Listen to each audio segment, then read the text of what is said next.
अस्सलाम वालेकुम नाज़रीन, welcome to programme live at capital. मैं हूं नौशीन तारिक और मेरे साथ मौजूद होंगे सीनियर सहाफ़ी और तज्ज़ियाकार अहमद सगीर साहब।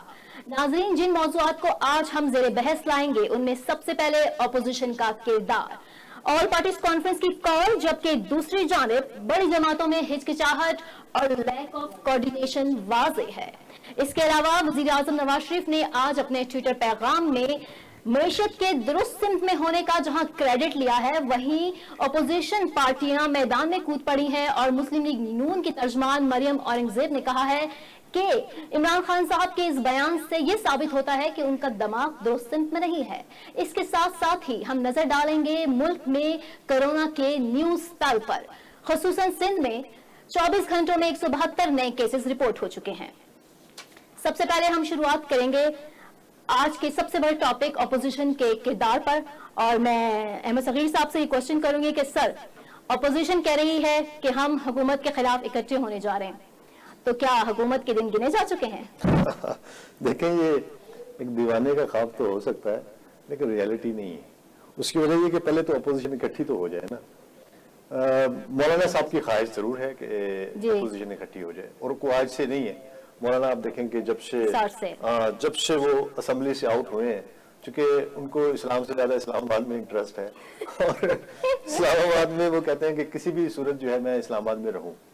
अब इस्लामाबाद में रहना कोई आसान काम तो नहीं है, उसके लिए आपको जो है वो वोटर्स भी चाहिए, वोटर्स के वोट भी चाहिए और सपोर्ट भी चाहिए। और अब आपके सामने जिस बुरी तरह से जो है वो उन्होंने लूज की है अपनी पोजीशन, वो सबके सामने। लेकिन मैं ये नहीं कहता, मौलाना हमारे लिए बड़े काबिल एहतराम है, हमारे बड़े मंझे हुए जो है वो पॉलिटिशियन है और मंझे हुए पार्लियामेंटेरियन है। वो पार्लियामेंट की जो रवायात हैं उससे बड़ी अच्छी तरह उससे वो बाखबर भी हैं और उसको जो है वो बुरुएकार भी रखते हैं। लेकिन बात ये है कि आप जरा देखिए कि पीपल्स पार्टी जो है उसका स्टैंस क्या रहा है। मौलाना जब पहले आए थे, आपको याद होगा जी, 2019 में उन्होंने जो नवंबर में धरना दिया था, तो 13 रोज तक ये धरना जारी रहा, आखिर में कंटेनर में वो अकेले ही रह गए। ठीक है ना, तो पीपल्स पार्टी जो है उसने इनको कहा हम आ रहे हैं और नहीं आए। ठीक है, आई थिंक एक दिन शहबाज शरीफ और बिलावल भुट्टो आए थे, वो भी जो है वो अकेले ही आए थे। जबकि इससे पहले तय ये हुआ था, जो खबरें थी और जो मीडिया के जरिए हम तक रिपोर्ट हो रही थी और जो हमें भी इनके मुख्तलिफ जो है ओहदेदारान और बाकी लोगों से जो हमें मिली थी, वो यही थी कि शायद जो है इनको बाकायदा जुलूसों की सूरत में या वो अपने लाओ लश्कर के साथ या अपनी पॉलिटिकल पार्टी की जो पॉलिटिकल स्ट्रेंथ है उसके साथ आके इनको ज्वाइन करेंगे, लेकिन ऐसा हुआ नहीं था। वो एक बहुत बड़ा इनको सेटबैक मिला था।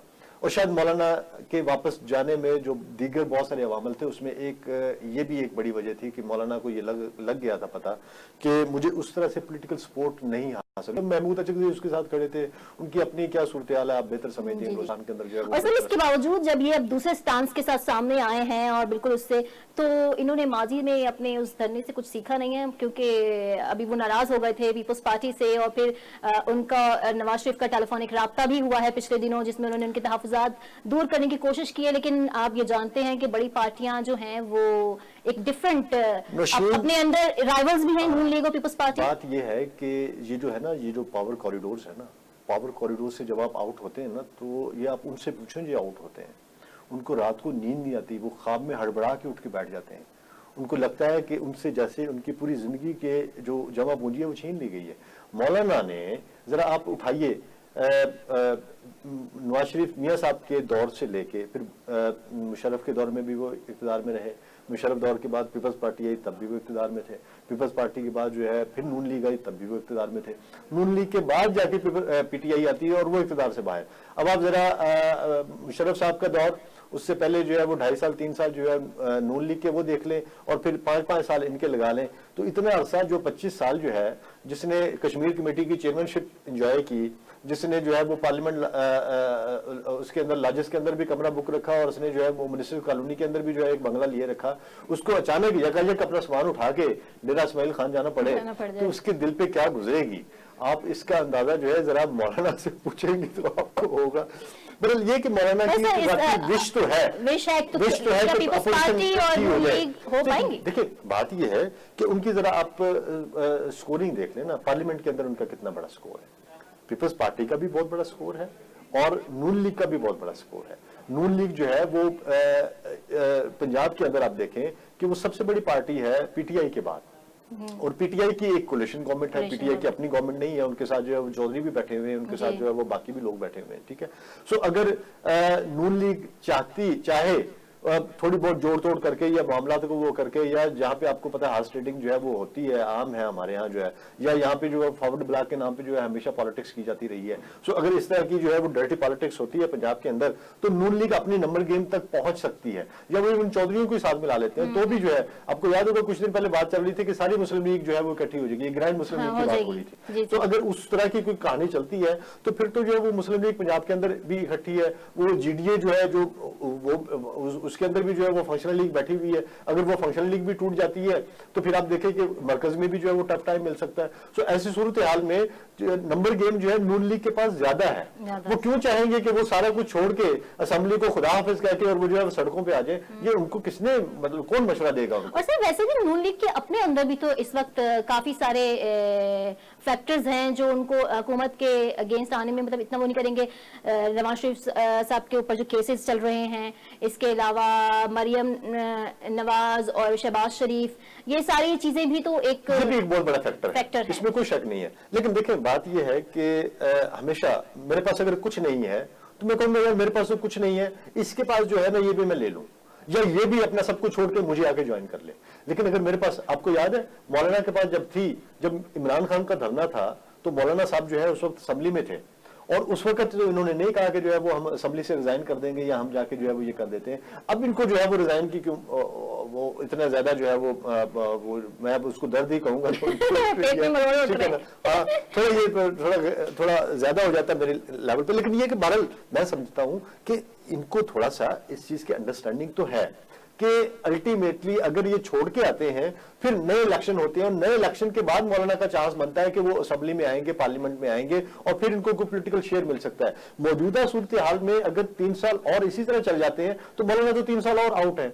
और देखें होता यह है कि जब आप पावर पॉलिटिक्स से आउट होते हैं तो ग्रेजुअली आप हर चीज से आउट होते चले जाते हैं, और अगर ये सिलसिला चलता है तो इस चीज की क्या गारंटी है कि मौलाना अगला इलेक्शन भी जो है वो विन करेंगे अगर इलेक्शन अपनी मुद्दत पे होते हैं। सो मौलाना ये चाहते हैं कि हर चीज को तोड़ा जाए, हर चीज को जो है नए सिरे से रीअरेंज किया जाए, और इस रीअरेंजमेंट में जो है कहीं ना कहीं पॉलिटिकल शेयर जो है वो कोई मामला करके हो सकता है वो पीपल्स पार्टी और नून लीग के जो एक सुस्त रवि दिखने में आ रही है, वो मौलाना जैसी उनके अंदर वो नहीं है कि हुकूमत को फौरन से वो कोई टफ टाइम दे। उसकी वजह ये तो नहीं हो सकती कि दोनों ही बड़ी पार्टियां हैं और वो नेक्स्ट टेन्योर को क्लेम कर रही हूँ कि अगला टेन्योर हो, तो वो पीटीआई को अपना ऑब्वियसली काम करने दें। मैं इस मुल्क में हम जब पीटीआई ये पिछले इलेक्शन थे तो हम एक्सपेक्ट कर रहे थे कि एक आइडियल कॉम्बिनेशन हो सकता है अगर पीपल्स पार्टी और पीटीआई इकट्ठी हो जाती है। ठीक है, ये बिल्कुल ऐसे ही है जैसे आपको याद होगा मुशर्रफ दौर में नून लीग और पीपल्स पार्टी ने मिलकर गवर्नमेंट बनाई थी, ठीक है, और उस गवर्नमेंट के अंदर पीपल्स पार्टी के भी मिनिस्टर्स थे, आल्दो जो है और नून लीग के भी मिनिस्टर थे, मतलब इसहाक डार साहब जो है उसमें मिनिस्टर थे, और प्राइम मिनिस्टर जो है वो पीपल्स पार्टी का था, लेकिन नून लीग भी जो है वो वज़ारतें लेके बैठी हुई थी, क्योंकि एक आइडियल कॉम्बिनेशन था। मुशर्रफ के खिलाफ दोनों ने जदोजहद की थी। सो अब जो है एक आइडियल सिचुएशन थी कि अगर पीपल्स पार्टी, क्योंकि ये दोनों जो है वो अपने आप को प्रोग्रेसिव पार्टीज क्लेम करती हैं, और दोनों जो है वो थोड़ी सी लेफ्ट विंग पार्टी जो है उसकी तरफ झुकाव इनका, और तीसरी बात ये है कि पीटीआई के अंदर भी जो है बहुत सारे ऐसे लोग हैं जो पीपल्स पार्टी से टूट के गए हुए थे। मतलब शाह महमूद कुरैशी साहब कहां से पीपल्स पार्टी से गए, and there are so many other people कि जो इस पार्टी से जो है वो निकल के जो है उन्होंने जाके पीटीआई को ज्वाइन किया था। सो ये एक एक्सपेक्ट किया जा रहा था जो एनालिस्ट है या जो जर्नलिस्ट है जो हमारे लेवल के, कि शायद जो है ये कोई इनका कोई जॉइंट वेंचर हो जाए, लेकिन वो फिर नहीं हो सका। बट इन आने वाले दिनों में अगर कोई इस तरह की सिचुएशन बनती है तो मैं समझता हूं कि पीपल्स पार्टी जो है वो ज्यादा करीब है पीटीआई के as compared to Noon League के, क्योंकि नून लीग का और इनका जो है मिसाक जमहूरियत तो है, लेकिन ये दोनों एक दूसरे की जिद पे खड़ी हैं। वो एक राइट विंग पार्टी है और ये एक लेफ्ट विंग पार्टी है। आज भी पीपल्स पार्टी के अंदर जो है जो लेफ्ट विंग पॉलिटिक्स है वो मौजूद है। मतलब कि आप देखें कायरा साहब को देख लें, आप एतजाज हसन को देख लें, ये सारे के सारे जो वो है जो सोशलिस्ट और कम्युनिस्ट स्कूल ऑफ थॉट के लोग थे और जिन्होंने जो है इस वजह से वो किया कि पीपल्स पार्टी का नजरिया जो है वो सोशलिज्म हमारी मैशत के ऊपर कायम था और जिसको लेके जो एक अरसे तक चलते रहे हैं ये। और नून लीग जो है ये राइट विंग, ये तो ऐसे ही हुआ है कि जैसे जो है आग और पानी इकट्ठा हो जाए और फिर जो है वो उस पानी और आग को जो है वो आगे मतलब कि एक इंतहाई गैर फितरी इत्तेहाद है इनका, जो इत्तेहाद मुझे नहीं लगता कि बहुत अरसा तक जो है वो चल सकता है। इसलिए कि जैसे जैसे पीपल्स पार्टी अपने नजरिए की तरफ जाएगी वैसे वैसे नून लीग जो है वो इनसे दूर होती जाएगी। सर शहबाज शरीफ ने भी तो प्रेस कॉन्फ्रेंस की आज, उसके बारे में आप क्या कहते हैं? जब शहबाज शरीफ साहब ने भी प्रेस कॉन्फ्रेंस की है लेकिन उसमें मुझे इल्जामात ज्यादा नजर आए हैं।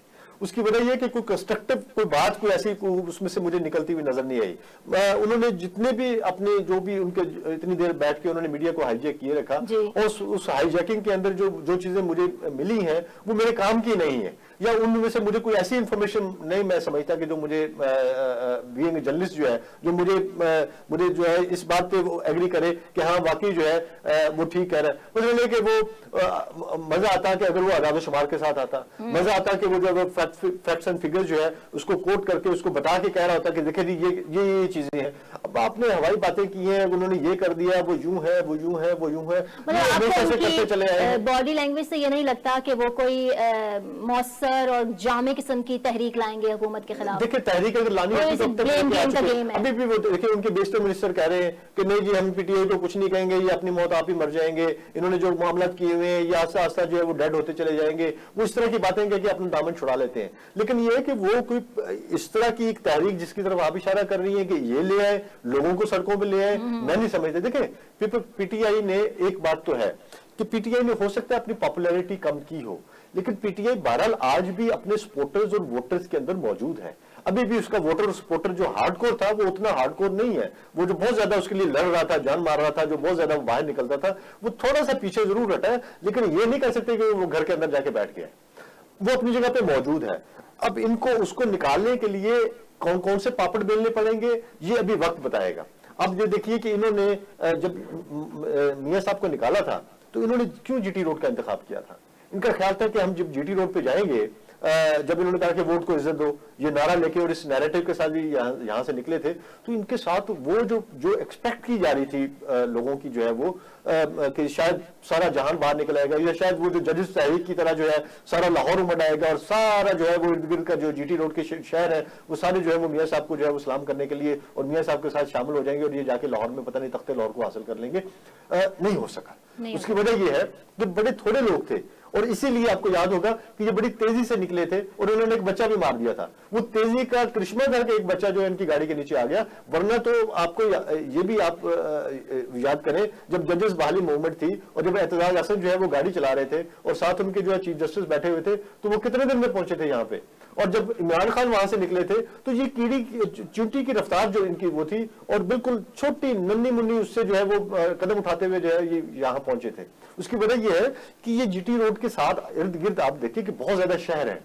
आप लाहौर से निकले तो आपको शदरवे से जैसे ही आप क्रॉस करते हैं तो अगेन एक अगला शहर शुरू हो जाता है। अच्छा वो शहर जो है वो गुजरांवाला तक चलता है, गुजरांवाला क्रॉस नहीं होता और फिर अगला शहर शुरू हो जाता है। ये तो आके जब झेलम क्रॉस करते हैं जब पहाड़ शुरू होते हैं तो फिर आपको थोड़ा सा आपको जो है वो सुकून मिलता है और आपको नजर आता है कि कोई बियाबानी है, वरना तो सारा जो है वो शहर है।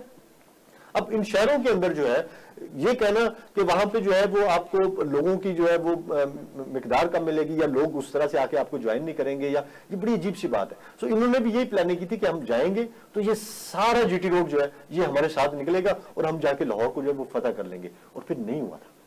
सो इनको अंदाजा हो गया है कि लोग नहीं आ रहे, वरना मुझे तो हमारे जो वजीर हैं वो भी यही बयान दे रहे हैं जैसे कि फवाद चौधरी साहब ने कहा कि जी बिलावल भुट्टो और हुकूमत साहब जो हैं वो जितने भी लोग जमा कर ले मेरे ख्याल से शादी हॉल में भी लोगों को जमा नहीं कर सकेंगे।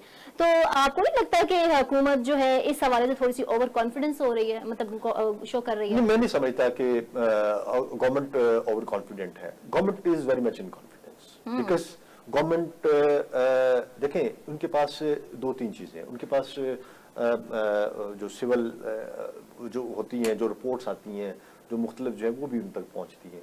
उनको ये भी पता है कि जी क्या है, उनकी फिर पॉलिटिकल जड़ें भी मौजूद हैं, लोगों के अंदर भी इनकी जुड़त है। उसकी वजह ये कि उनके एमएनए, उनके मिनिस्टर, उनके लोग जो है वो अपने अपने कॉन्स्टिट्यूंसीज में जाते हैं, लोगों से मिलते हैं, सुनते हैं, देखते हैं। पर फिर भी सर, नून लीग और पीपल्स पार्टी में मंझे हुए सियासतदान, मतलब जो इस मुल्क में काफी अरसे तक हुकूमत करते रहे, चाहे वो कितनी कामयाब या नाकाम थी, PTI जो है वो इक़्तिदार में आई है, इसके बावजूद उनका कॉन्फिडेंस, मतलब ओवर कॉन्फिडेंस मैं ना कहूँ इसको कि वफाकी वज़रा कहते हैं कि जी ये कुछ भी नहीं हमारा बिगाड़ सकेगी, ऑल पार्टी कॉन्फ्रेंस जो है, मतलब कोई प्रिकॉशंस लेनी नहीं चाहिए। पहली है एपीसी पहली बुलाई इन्होंने? नहीं सर, पहली चौथी है। हाँ ठीक है, इससे पहले 3 कर ली, क्या कर लिया इन्होंने, और ये चौथी करके भी कुछ नहीं करना।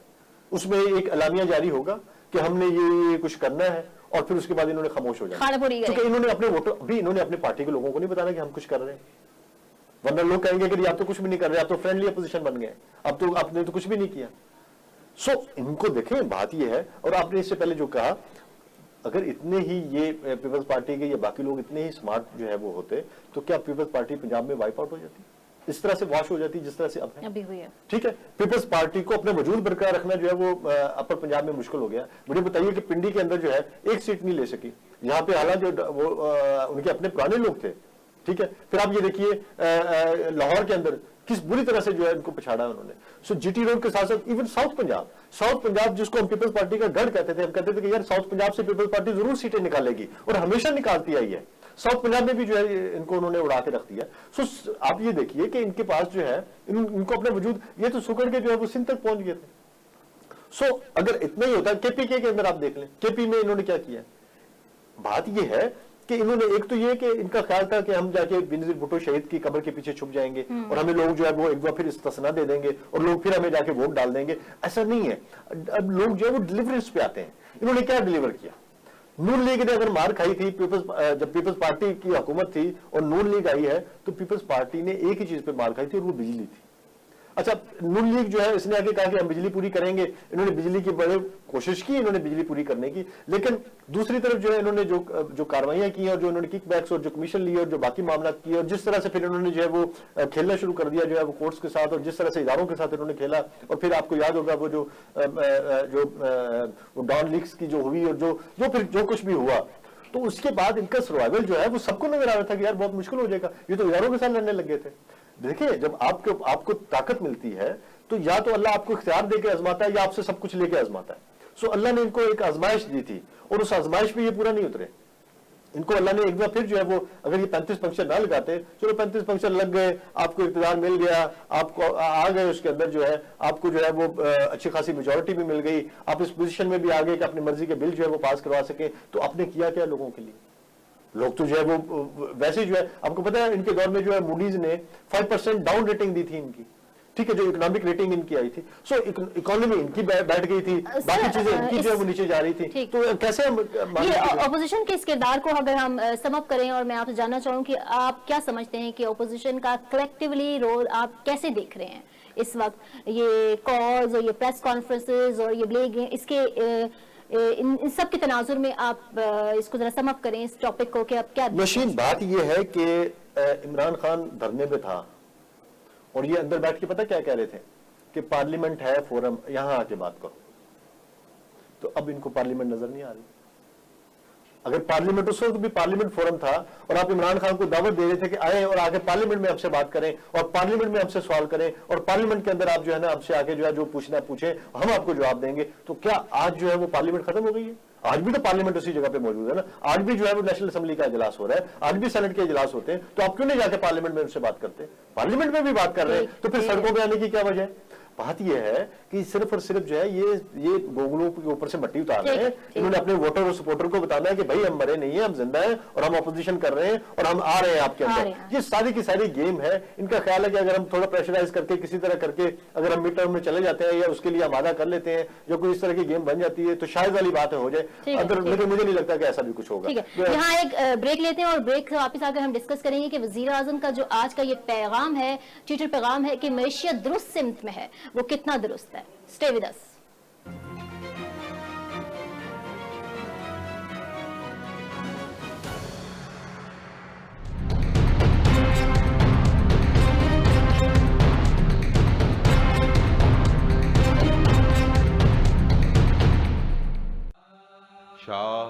हुसैन, बादशाह अस्त हुसैन, दी अस्त हुसैन, दी पनाह अस्त हुसैन, सरदार नदा दस्त दर दस्त यजीद, हक्का के बिना ला इलाह हस्त हुसैन।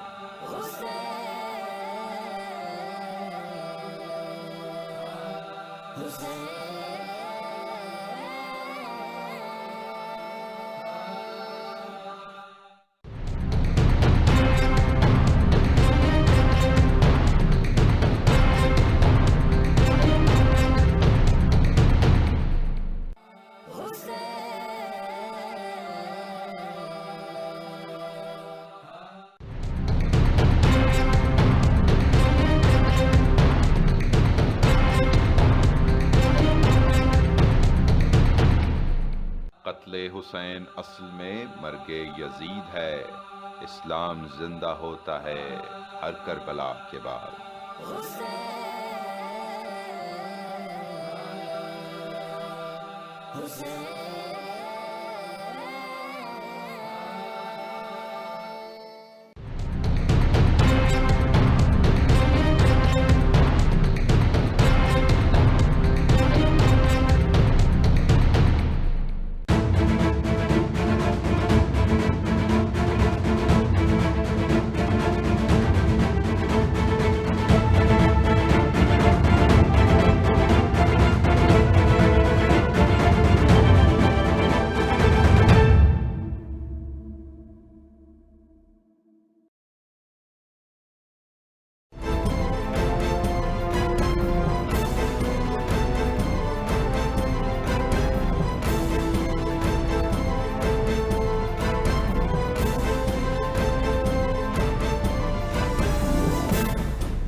हर नया सूरज पाकिस्तान में एक नया मसला साथ लिए तुलू होता है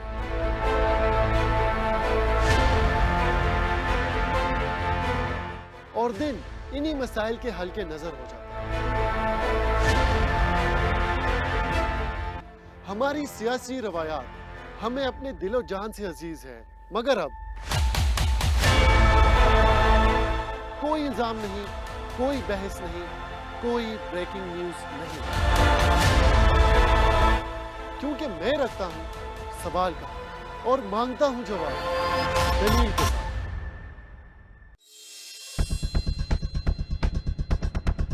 Viewers of Pakistan and the rest of the world, Ray Shams are bringing you a fantabulous and most dynamic program around the globe,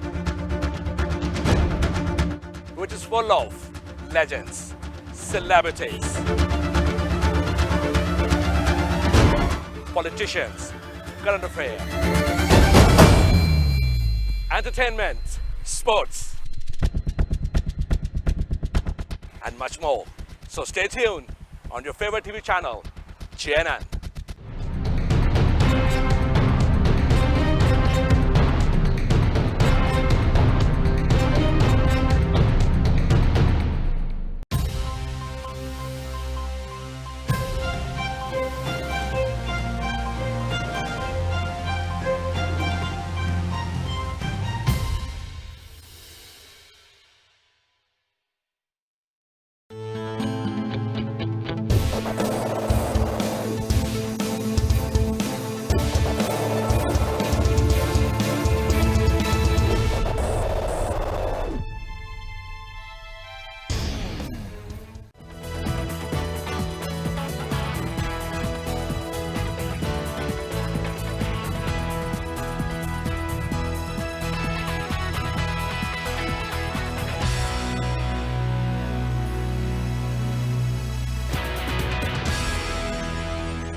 जब छाँव धूप में बदलेगी, जब गरीब के घर का चूल्हा बुझेगा, जब इंसाफ एक मुश्किल पहेली बन जाए,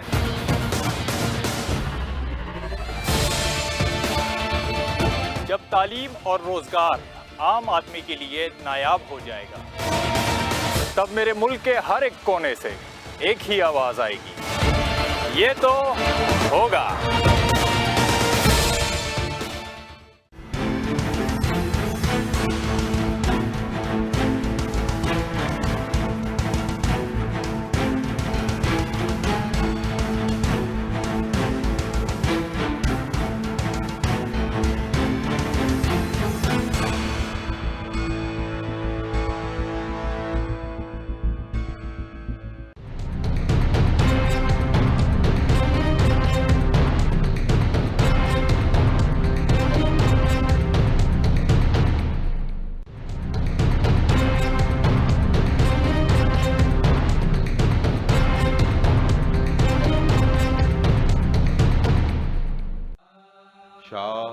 हुसैन, बादशाह अस्त हुसैन, दी अस्त हुसैन, दी पनाह अस्त हुसैन, सरदार नदा दस्त दर दस्त यजीद, हक्का के बिना ला इलाह अस्त हुसैन।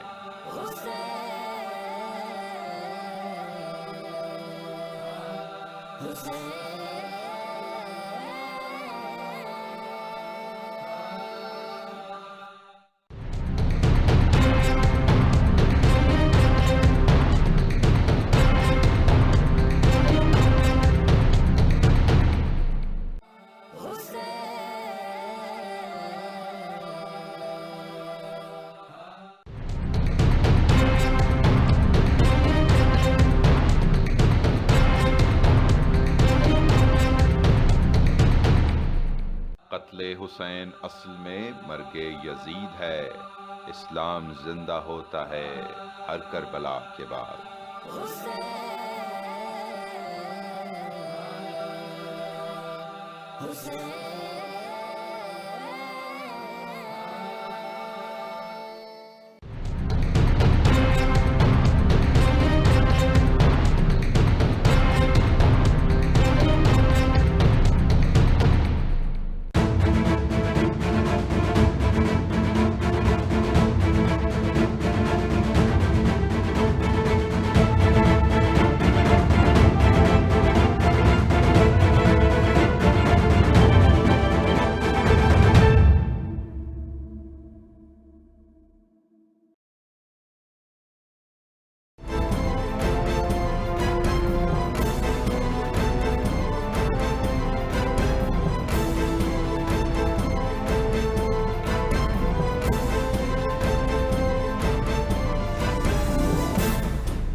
हर नया सूरज पाकिस्तान में एक नया मसला साथ लिए तुलू होता है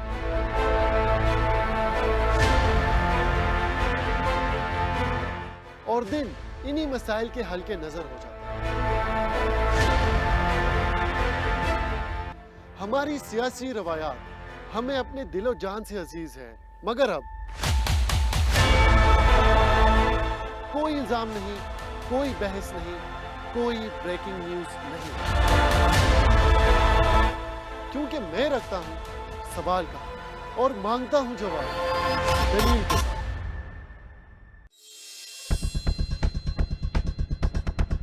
Viewers of Pakistan and the rest of the world, Ray Shams are bringing you a fantabulous and most dynamic program around the globe, which is full of legends, celebrities, politicians, current affairs, entertainment, sports, and much more. So stay tuned on your favorite TV channel, CNN.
जब छाँव धूप में बदलेगी, जब गरीब के घर का चूल्हा बुझेगा, जब इंसाफ एक मुश्किल पहेली बन जाए,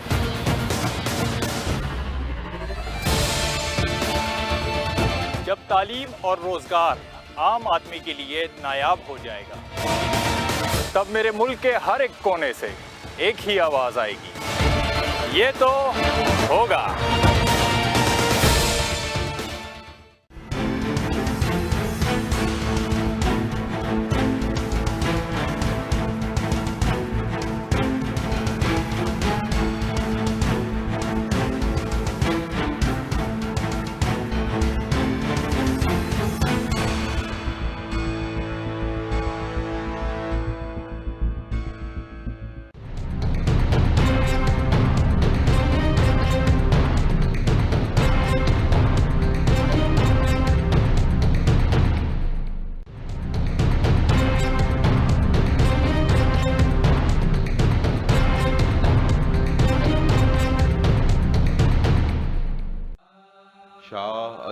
हुसैन, बादशाह अस्त हुसैन, दी अस्त हुसैन, दी पनाह अस्त हुसैन, सरदार नदा दस्त दर दस्त यजीद, हक्का के बिना ला इलाह हस्त हुसैन।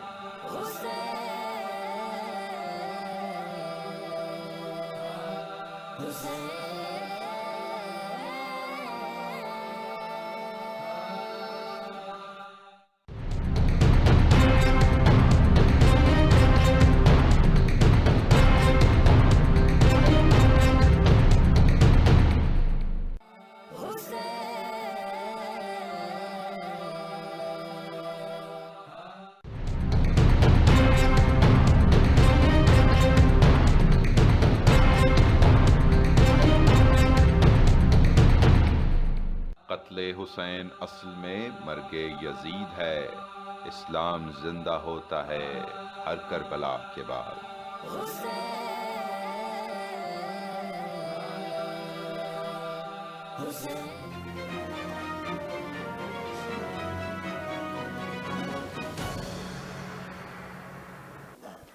Welcome back. वज़ीर-ए-आज़म इमरान खान ने आज अपने ट्विटर पैगाम में कहा है कि पाकिस्तान की मईशत दुरुस्त सिमत पर है।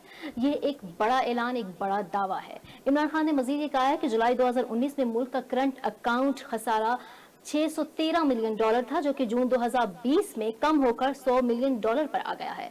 जबकि इसके अगेंस्ट अपोजिशन पार्टियां मैदान में कूदी हैं मुतज़ाद बयानात के साथ, और मुस्लिम लीग नून की तर्जुमान मरियम औरंगजेब ने कहा है कि इमरान खान साहब का ये बयान इस बात का सबूत है कि उनका दिमाग दुरुस्त सिमत में नहीं है। ये किस हद तक सही है, हम अहमद साहब से पूछेंगे। जी अहमद साहब, इस हवाले से आप क्या कहेंगे? एक तरफ इमरान खान साहब का दावा कि मईशत दुरुस्त सिमत पर है, जबकि दूसरी जानिब मरियम औरंगजेब ने कहा है कि उनका दिमाग दुरुस्त सिमत पर नहीं है। देखिए, कैसे लेते हैं आप इसको? आप थोड़ा सा, मैं कुछ आदाद शुमार आज मैं देख रहा था कि इनके ज़माने में कुछ 27 अरब रुपए की सब्सिडी दी गई थी। अच्छा, अब वो 27 अरब रुपए की सब्सिडी और 2 साल में $10 अरब वापस की। फिर आप ये देखिए कि जो करंट इनका जो खसारा था, करंट अकाउंट जो है वो 20 अरब से इन्होंने 3 अरब पे ले, उसको कम करके। फिर आप ये देखिए कि जो IPPs की जो नेगोशिएशंस की हैं, रेगुलेटर का मसला कब हुआ था, FATF जो है फटफ किसने खड़ा किया था? इनके ज़माने में हुआ। हम जो है वो ग्रे लिस्ट में चले गए, इन्हीं के ज़माने में हुआ था। फिर आप ये देखिए कि जो है वो आपकी जो है वो फर्टिलाइजर में कुछ 20% ग्रोथ हुई है इसके, और उससे किसानों को फायदा हुआ है, आपके किसान का जो है वो। फिर आप ये देखिए कि जो है वो आपकी बाकी जगहों पे आप एक्सपोर्ट्स देखें, बाकी कंट्रीज की कोरोना की वजह से जो है इंडिया की जो है वो एक्सपोर्ट्स जो है वो तकरीबन 10% तक नीचे गई है। बांग्लादेश की जो है, जिसको बहुत ज्यादा वो कह रहे थे कि शाइनिंग जो है वो बांग्लादेश, और बांग्लादेश बड़ी ऊपर जा रहा है, बांग्लादेश की जो है वो ग्रोथ जो है वो कम हुई है इस अरसे में। लेकिन पाकिस्तान के अंदर ऐसा कुछ नहीं हुआ। पाकिस्तान के अंदर जो है वो जितना उनका है उसके मुकाबले में बहुत 3% मुझे बताइए नीचे आई है, तो उससे क्या हमें बहुत ज्यादा फर्क नहीं पड़ा। फिर आप ये देखिए कि इन्होंने जो है वो डॉलर्स की जो है वो मसनूई कदर बरकरार रखी हुई थी। इन्होंने आके जो है उसको ओपन मार्केट के साथ जो है वो कर दिया कि ओपन मार्केट डिटरमिन करेगी। तो जब ओपन मार्केट डिटरमिन करती है तो फिर लामहला जो है उसकी मार्केट होता क्या है, इसकी थोड़ी सी आपको अगर समझ आ जाती है। मसला ये कि वो कहते हैं कि जी जो डॉलर, मसलन आप डॉलर खरीद रही हैं, मैं डॉलर खरीद रहा हूँ, कुछ और लोग डॉलर खरीद रहे हैं। अब वो जब मार्केट में जाएंगे डॉलर खरीदने के लिए और बेचने वाले थोड़े हैं, खरीदने वाले ज्यादा हैं, तो वो क्या होगा कि उसकी रेट ऊपर जाता जाएगा। अब अगर बेचने वाले भी आ रहे हैं और खरीदने वाले भी उतने हैं तो आस्ता आस्ता वो एक जगह पे आके रुक जाएगा। और फिर ये होगा कि अगर बेचने वाले बढ़ते जा रहे हैं और खरीदने वाले कम होते जा रहे हैं तो क्या होगा, उसका रेट जो है वो नीचे आने लगेगा। तो ये है ओपन मार्केट डिटरमिन करती है जब डॉलर का रेट। अब डॉलर का रेट इन्होंने क्या किया था, इन्होंने ये करते थे कि एक मरियम औरंगजेब साहब ने कहा है कि 45% रुपए की कदर में कमी आई है, और ये कैसे मैशत को दुरुस्त में कह रहे हैं। देखिए, वो जो रुपए की कदर में कमी इस तरह आई है कि डॉलर आपका जो है वो इन्होंने रोका हुआ था। डॉलर को रोकने के लिए क्या करते थे कि मसनूई तौर पे डॉलर जो है वो मार्केट में फेंकते थे। भाई आपके पास जो है, अब इनके पास जो है वो कोई कुछ बता रहे थे आज जो उन्होंने प्रेस कॉन्फ्रेंस की है, उसमें उन्होंने बताया कि 4 से 5 अरब डॉलर जो है उसके रेवेन्यूज में इजाफा हुआ है। अच्छा, अगर वो 4-5 अरब डॉलर में से ये 2 अरब डॉलर मार्केट में फेंक दें तो मार्केट जूम करके मार्केट में आ गया डॉलर, तो उससे क्या होगा, मार्केट में ज्यादा डॉलर पड़ा हुआ है, खरीदने वाले उतने ही है, तो डॉलर का रेट खुद ब खुद नीचे चला जाएगा। जब डॉलर का रेट चला जाएगा तो आपने जो अदायगियां हैं, आपने जो बाहर पैसा भेजना है, उसके अंदर जो है वो रुपया आपका ऊपर आना शुरू हो जाएगा और आपका जो है वो साथ ही वो बेहतर हो जाएगी। तो इसके अलावा मरियम अफजल ने ये कहा है कि 5.8% से 0.4 पे तो ये कौमी तरक्की को ले आए हैं और उस पर ये दुरुस्त का वो कर रहे हैं, इस पर इनको शर्म आनी चाहिए। ये इन्होंने मसनूई बनाए हुए थे 5 तो कभी भी नहीं रही हमारा ग्रोथ जो है ये। और ये जो 0.0 का बता रहे हैं, ये किसने इनको बताया कि ये वाली जो है हमारी ग्रोथ है? सर वो तो कह रही हैं कि अगर मवाजना करना है तो 2018-2019 का और करें। ये तो देखिए ये कुछ चीजें होती हैं, आपके ट्रिकल डाउन इफेक्ट होते हैं। अब ट्रिकल डाउन इफेक्ट जो है ये उसके ऊपर जा रहे हैं। इकोनॉमी के जो ट्रिकल डाउन इफेक्ट है वो आपको एक दिन में नहीं नजर आता, ये ग्रेजुअल होते हैं। जैसे जैसे आप काम कर रहे होते हैं, इकोनॉमिक आप एक्टिविटी जनरेट करते हैं, इकोनॉमिक ग्रोथ को आप बेहतर करते हैं, चीजों को स्टेबल करते हैं, तो ये ग्रेजुअल होता है। अगर हम कहें कि हथेली पे सरसों जमानी है तो वो तो कभी भी नहीं जमती। इनका ख्याल है ये, इसलिए उसके साथ वो कर रहे हैं। आपको याद है शेख रशीद साहब ने उनको चैलेंज किया था, उन्होंने कहा जी कि 110 रुपए से आप अगर 100 रुपए पे ले आए डॉलर की प्राइस जो है और 100 से कम ले कर दें तो मैं ये कर दूंगा। और डार साहब जो है वो उसको वापस 100 रुपए पे ले आए थे। तो वो जो 120 रुपए तक 100 वो गई थी, वो कैसे चली गई थी और उसको वापस कैसे लेके आए थे? जो मैंने आपको बताया कि इन्होंने डॉलर मार्केट में फेंका था। और जब आप डॉलर मार्केट में फेंकते हैं तो उससे एक मसनूई तौर पे उसकी कदर तो बेहतर हो जाती है, रुपया भी स्टेबल हो जाता है, कदर भी बेहतर हो जाती है। और चूंकि हर चीज आपकी जुड़ी हुई है, देखिए नौशीन, ये इकोनॉमी जो है ना, ये एक बड़ा अजीब सा घन चक्कर है। ये अदादो शुमार के गोरख धंधे में फंसा के हमें ये बताना चाहते हैं कि जी उस वक्त अच्छा था अब बुरा है। लेकिन सर आप ये समझते हैं कि ये भी हुकूमत की तरफ से, इमरान खान की साहब की तरफ से ये जो है ये बहुत बड़ा दावा है कि मैशियत दुरुस्त इन पे, हम अभी पैंडेमिक से गुजर रहे हैं, कोरोना से, महंगाई और आप ये सब चीजें भी। वर्ल्ड बैंक और IMF ने अपने उनके पेजेस पे जाए, उन्होंने खुद वहां पे लिख रखा है आपके बारे में कि आपकी इकोनॉमी बेहतर तरफ जा रही है। इमरान खान ने अपने पास से तो नहीं कहा होगा ना, उसको आखिर किसी ने तो फीड किया ना। ये अगर जो है मूडीज की रिपोर्ट लेके और उस वक्त बताया करते थे हमें कि हमने पता नहीं कौन से तीर मार दिए। देखिए बात ये है कि अगर वो ये बात करते थे और इन्होंने ये बात कह दी है तो बात दोनों की एक जैसी है। लेकिन एक चीज जो है इम्पोर्टेंट है, मैं आपकी बात से इत्तेफाक करता हूँ कि मैशियत चैलेंज है।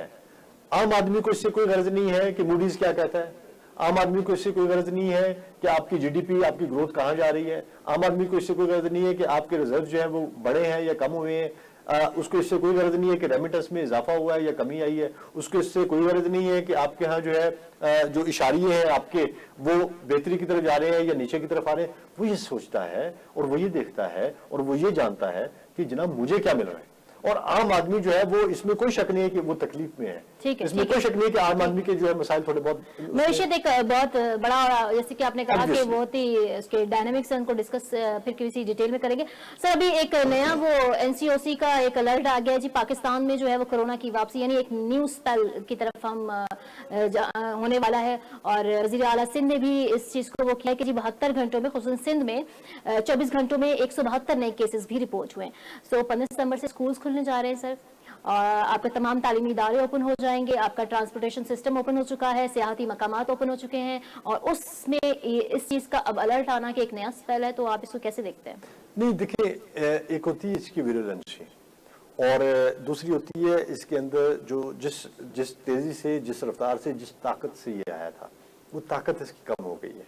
दूसरी, आपके लोगों के अंदर इम्यूनिटी इंक्रीज हुई है और आपकी जो प्रीवियस, देखें आप, होता यह है कि किसी भी चीज को उसके प्रीवियस प्रैक्टिसेस की रोशनी में आप देख रहे होते हैं और जो प्रीवियसली जो हुआ होता है उसकी रोशनी में आप अपने फ्यूचर प्लान करते हैं।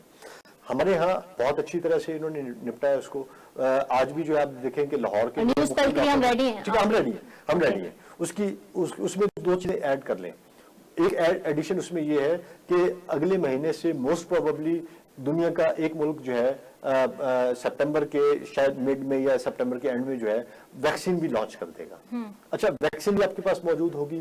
साथ में ये है कि आपको ये भी पता है कि हमने इससे निपटना कैसे है, साथ आपको ये भी पता है कि इसकी हर्ड इम्यूनिटी किस तरह से डेवलप करनी है और उसके नतीजे में किस तरह से स्मार्ट लॉकडाउन या माइक्रो लॉकडाउन करके जो है आपने इसके ऊपर काबू पाना है। सो हम तैयार हैं, इंसान तैयार है कोरोना से निपटने के लिए। और ये पाकिस्तान में नहीं वापस आया, ये बाकी दुनिया में भी। अब देखिए कि यूके के अंदर, यूके ने हर चीज खोल दी थी, फिर यूके के अंदर फिर केसेस शुरू हो गए अब दोबारा, जी, जी, ठीक दोबारा है। हो सकता है। उन्होंने फिर जो है वो मास्क लाजमी करार दे दिया है।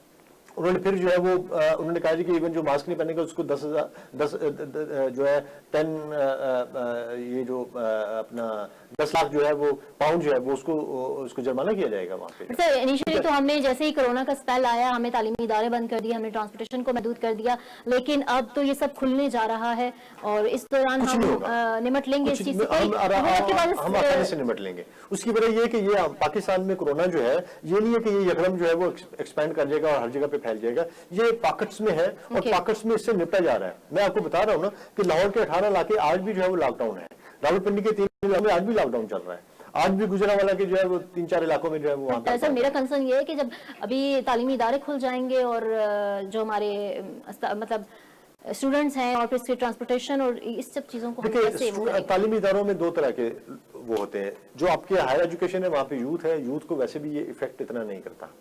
अच्छा, जो आपके जो छोटे तालीमी इदारे हैं जिसमें बच्चे होंगे उसको भी आपको पता है बच्चे और जवान कम इफेक्ट हुए हैं इससे, सो वो तो वैसे भी जो है उनके अंदर इतना इम्यूनिटी का लेवल है कि वो उसको जो है वो सह जाते हैं। आज आके इससे जिसने ज्यादा इफेक्ट होना था वो लोग हैं जो उम्र रसीदा हैं या जिनको ऑलरेडी बहुत सारी बीमारियां हैं। अब वो जो बीमारियों वाले लोग हैं वो पहले भी नहीं बच सके और अगर नए न्यू स्पेल आता है तो तब भी उनके लिए जो है वो मसला होगा।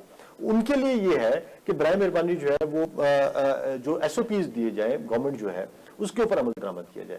SOPs पे अमल दरामद होगा तो मेरा ख्याल है कि गवर्नमेंट इंश्योर करवा लेगी तमाम प्राइवेट स्कूल एसोसिएशन से कि आज तो बहुत मुश्किल है। उसकी वजह ये है कि मैं ये अक्सर कहता होता हूँ कि देखें ये जो स्कूल है ये छोटे छोटे डरबे इन्होंने बनाए हुए हैं, उन छोटे छोटे डरबों के अंदर जो है वो बच्चों को इन्होंने जो है वो बंद किया हुआ है और उन बच्चों से को किस तरह से जो है जिस क्लास की 40, 45, 60 की तादाद है और वो जो 12 बाय 12 का कमरा है या 16 बाय 12 का कमरा है उसमें आप 2 फुट 3 फुट पे नहीं बिठा सकते बच्चे को। सो ये स्कूल तो नामुमकिन है कि ये इसको जो है उसके ऊपर अमल दरामद करवा सके, लेकिन इसके बावजूद तो यही की जा रही है कि अगर थोड़ा बहुत भी इन्होंने अमल दरामद करवा लिया तो शायद इतना ना कोरोना का हमें जो है वो भयानक चेहरा देखना पड़े जितना हम माजी में देख सकते हैं। ठीक है, और यहाँ प्रोग्राम का जो वक्त है वो अपने इख्तिताम को पहुंचा है। मुझे नौशीन तारिक को लाइव एट कैपिटल से इजाजत दीजिए। अल्लाह हाफिज।